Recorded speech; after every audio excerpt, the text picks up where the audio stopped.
Dans ce jour de Yom HaShoah, nous sommes allés recueillir le témoignage d'Arlette Testiller, survivante du Veldiv et dont le père Abraham Reimann a été tué à Auschwitz.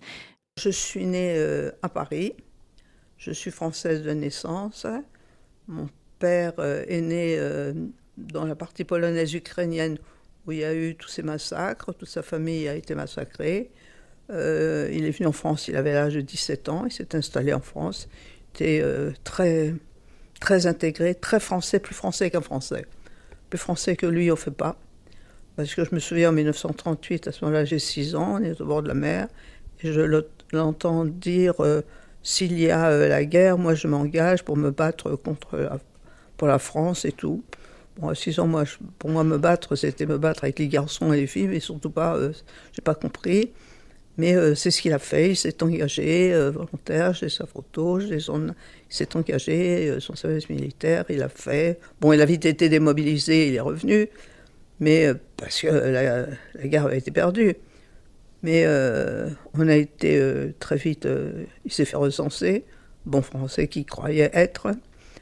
On a été spoliés, on avait des grands ateliers de fourrure, tout a été pris, les ateliers ont été saisis, on avait 2 appartements. Enfin, tout a été pris jusqu'à, bon, pour faire court, parce que sinon ça va durer 2 heures, votre interview, jusqu'à ce qu'il y ait il y a eu des rafles, mais mon père n'a pas été raflé. Il a fait partie de ces 2 arrestations. Il y a eu celle des notables, où le papa d'Anne Sinclair s'est fait arrêter, et la rafle du billet vert, où mon père s'est justement présenté, où il a reçu un papier, présentez-vous au commissariat de l'arrondissement, pour vérification d'identité. Et il y est allé. Ma mère ne voulait pas qu'il y aille. Et il a dit, mais qu'est-ce que je risque ? Les enfants sont français, je me suis battue pour la France, je risque rien. Il s'est fait recenser. Et les dernières paroles que j'ai entendues de lui, c'est qu'il citait les valeurs de la France en disant de Voltaire, de Diderot, de Zola, je risque rien, de Rousseau, je risque rien. Moi, à ce moment-là, j'ai 8 ans et demi, je sais pas du tout. Je pense que c'est des copains à lui. Ça m'est pas venu à l'idée. Puis il s'est présenté au commissariat. C'était bien fichu parce qu'il avait écrit accompagné d'un adulte. Donc on l'a accompagné, ma sœur et moi, et on lui a pris les papiers, parti au camp de Pithiviers. Et fin 41, je crois que c'était début 42, oui, début 42, on a reçu un papier parti en destination inconnue. Et nous, on a cru qu'il était parti travailler en Allemagne, et comme beaucoup d'enfants, on disait il est parti à Pichipoy. Pour nous, c'était ça. Et ça, c'était. Et j'ai son acte de décès, parce que lorsque je suis allée avec mon mari à Auschwitz, il y a le bureau justement où il y a les recensements, leurs références et tout. Je rentrais, j'ai dit qu'est-ce que je risque. J'ai rempli un papier et il y a une employée qui a sorti. Et là, j'ai eu vraiment l'impression que mon père mourait une 2e fois. A sorti une feuille manuscrite où il y avait rentré au camp d'Auschwitz, 42.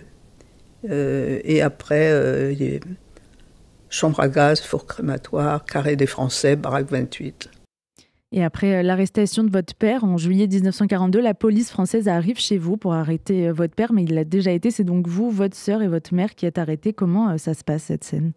Ils ont commencé à crier « Prenez quelques vêtements et de la nourriture ». Mais quelle nourriture ? On n'avait pas de nourriture d'avant. On était des juifs, on n'allait pas aux mêmes horaires que les autres dans les épiceries. On avait tous des tickets, on était rationnés. Et là, j'ai vu ma mère... qui était une maîtresse femme, qui s'est battue avec eux. Elle a pris tout ce qu'elle a trouvé, des tabourets, des vases, des assiettes, des plateaux. Elle s'est battue, elle ne voulait pas se laisser arrêter. Ça a servi strictement à rien, elle était pressée, vite, et puis prenait des vêtements pour quelques jours. On n'a rien compris, parce que c'est en plein été, et ma mère a préparé une petite valise, nous on avait une petite valise. Je me souviens, dans l'immeuble où j'habitais, il y avait 4 familles juives. Ils n'avaient pas de valise, les juifs ne partaient pas en vacances, ils n'étaient pas riches avant la guerre. Donc qu'est-ce qu'ils ont fait ? Ils ont mis du linge, certains dans une tête d'oreiller, d'autres dans un drap, une nappe. Et puis on est descendu dans ces horribles autobus.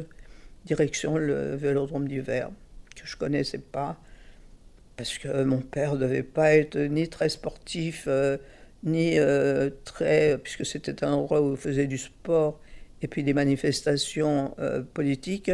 Mon père, c'était plutôt, je me souviens avoir été au Châtelet, du côté de la musique, mais pas, puis je ne connais pas du tout. On est arrivé là-bas, et je peux vous dire que c'était dantesque. C'était l'enfer de Dante. Comment le gouvernement de Vichy a pu laisser faire ce vélodrome d'hiver, comment ils ont déversé ces autobus. Il y avait des grabataires, des femmes enceintes, des bébés, des gens infirmes. C'est horrible, on n'avait pas à boire, il n'y avait pas d'eau, il n'y avait rien du tout. On s'est assis sur des gradins en pierre, puis les gens étaient entassés. Ça a été l'horreur totale. Puis les cris des enfants, des femmes. Et puis, je vais vous raconter un fait, là vous allez comprendre, parce que dans le vélodrome d'hiver, comme je vous ai dit, il n'y avait pas d'eau. Et je demande un moment à maman, j'ai envie d'aller aux toilettes. Elle me dit, va avec le petit voisin, avec Lazare, en haut il doit y avoir des toilettes. On s'était regroupés tous ceux de l'immeuble sur ce même banc de pierre. Et je monte avec lui. Et je sens l'odeur. Je me souviens quand j'ai vu la première fois le film La Rafle, il y avait M. Jacques Chirac qui était à côté, Serge Klarsfeld. Et puis on était une pincée de survivants du Vélodrome. Et je disais à mon mari, mais ça sent mauvais. Il me dit, mais non, on est dans un cinéma aux Champs-Élysées. Je ressentais cette odeur qu'il y avait au Vélodrome d'hiver. Parce qu'avec Lazare, pour aller aux toilettes, maman avait dit que c'est là où on est monté. Et plus je monte, plus je sens cette odeur. Il n'y avait pas d'eau, les water étaient fermés, il n'y avait rien. Et j'ai vu, il y avait des gens en haut qui faisaient leurs besoins contre le mur, puis se cachaient pudiquement derrière un vêtement ou une nappe. Mais les excréments descendaient, il y avait tout. Puis moi, à ce moment-là, je suis petite, je vais avoir 9 ans, je ne connais rien du tout, je ne sais pas ce que c'est. Puis je vois du sang, je vois du coton, je vois du tissu avec du sang partout. Donc je suis persuadée qu'on tue tout le monde. Et je me mets à hurler. On tue tout le monde, il ne faut pas monter là-haut. J'ai fait pipi dans ma culotte, évidemment, maman m'a changé. Mais j'étais persuadée qu'on tuait tout le monde. Donc ma mère a essayé de m'expliquer en me disant non, on tue pas les gens, je t'expliquerai plus tard, ce sang fera de toi. Mais je ne comprenais rien, puis je n'ai pas envie de comprendre. Moi je vois ce sang, je vois cette odeur. Pour ça, pour moi, le Vélodrome, c'est vraiment dantesque. Et elle m'a pris dans ses bras, elle m'a consolée, jusqu'à un moment où j'ai vu comme on était tout en bas, nous, assis, j'ai vu des espèces comme du linge qui tombait de là-haut, et je dis, maman, qu'est-ce que c'est? Elle me dit, oh, c'est rien, des gens qui ont perdu des vêtements. C'était pas des vêtements, je suis allée voir, c'était des gens qui se suicidaient, des gens se mutilaient avec des aiguilles à tricoter en espérant se faire rapatrier. C'était horrible ce qu'ils ont fait de nous au Vélodrome d'hiver. Horrible. Vous avez commencé à témoigner, votre mari aussi, en 1995, au moment où Jacques Chirac reconnaît la responsabilité de la France dans la déportation des Juifs. Est-ce qu'il y a eu, sur ces presque 30 ans, des changements, une évolution dans vos échanges avec les élèves? Oui, énormément, parce que les élèves sont bien préparés. On n'y va jamais de notre propre initiative, toujours à la demande ou des enseignants ou de la direction de l'enseignement. C'est vrai que M. Jacques Chirac l'a mis obligatoire en 1995 à l'éducation nationale, mais il ne faut pas oublier, moi, ma fille, je me souviens quand elle allait au lycée, il y avait 4 lignes dans le manuel d'histoire, en fin du manuel, entre les grèves, les examens blancs, ça passait à l'as. Et c'est à partir de cette époque où les enseignants sont venus nous trouver. On peut pas enseigner la Shoah comme nos camarades qui enseignent les mathématiques parce qu'ils les ont appris, et nous, on nous demande d'enseigner la Shoah, on ne nous l'a pas appris, alors aidez-nous. Et c'est à partir de là qu'on a commencé à témoigner. Alors ça a eu 2 apports. D'abord de faire comprendre de ce que c'était que la Shoah, et puis pour moi, qui suis une survivante et qui suis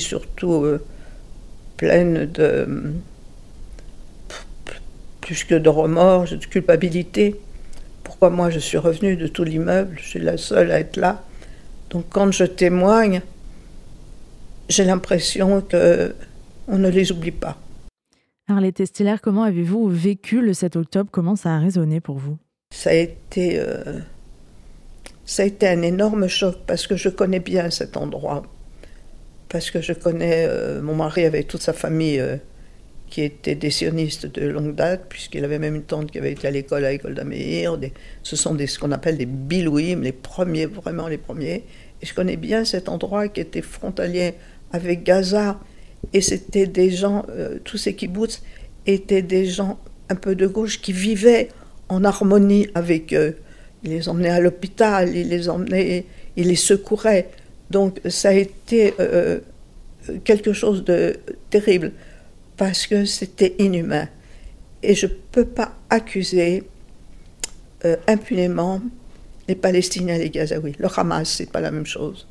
Il faut bien faire une différence. Vous savez, quand j'ai vu la semaine dernière, quand je suis passée à Sciences Po, et que j'ai vu toutes ces affiches préparées, que Israël assassin, on tue des Gazaouis. Mais non, les Juifs ne tuent pas les Gazaouis. Ce sont les Hamas qui tuent les Gazaouis. Ce sont les Hamas qui mettent les enfants devant. Les gens ici en France, ce que j'ai vu à Sciences Po, mais où ils sont ignares, où il faut qu'ils recommencent leurs études, ils connaissent rien du tout. Ils ont une tête comme des enfants de 5 ans, je dis, où le cerveau est comme de la pâte à modeler, on leur met quelque chose dedans et ça rentre. Et bien eux, c'est pareil. Ils sont à Sciences Po, mais on leur met ça dans la tête, mais c'est faux, archi faux. Jamais, jamais. Et surtout, toute cette population de kibbutzim qui entourait cette bande de Gaza ont été contre les Palestiniens. Ils veulent qu'ils vivent, mais qu'ils arrêtent de se cacher, qu'ils arrêtent de construire ces tunnels, justement. Le Hamas, ce sont des assassins, d'avoir brûlé ses enfants, d'avoir violé ses femmes et ses garçons, ceux qui vont ressortir, s'ils sortent. Mais dans quel état vont-ils sortir? Qu'est-ce qu'ils ont subi, ces gamins? On entend beaucoup depuis plusieurs mois le terme de génocide qu'Israël fait subir aux Palestiniens, ce que les nazis ont fait subir aux Juifs. Que répondez-vous à cela? Mais c'est faux. Je dis, c'est des mensonges. C'est faux. Jamais, jamais. Israël n'est pas génocidaire. Jamais Israël ne touchera un cheveu d'un enfant, qu'il soit palestinien, qu'il soit d'Honolulu, ou qu'il soit de Paris, ou de la banlieue, ou n'importe quoi. Mais ça n'existe pas. C'est pas vrai. C'est pas dans leur mentalité. Les soldats, les Chayalim, mais c'est pas ce qu'on leur apprend. On leur apprend uniquement à défendre leur petit territoire. Mais jamais, jamais les Israéliens, jamais les soldats qui vont à l'armée ou à la préparation de l'armée à 18 ans, mais c'est pas ce qu'on leur apprend du tout.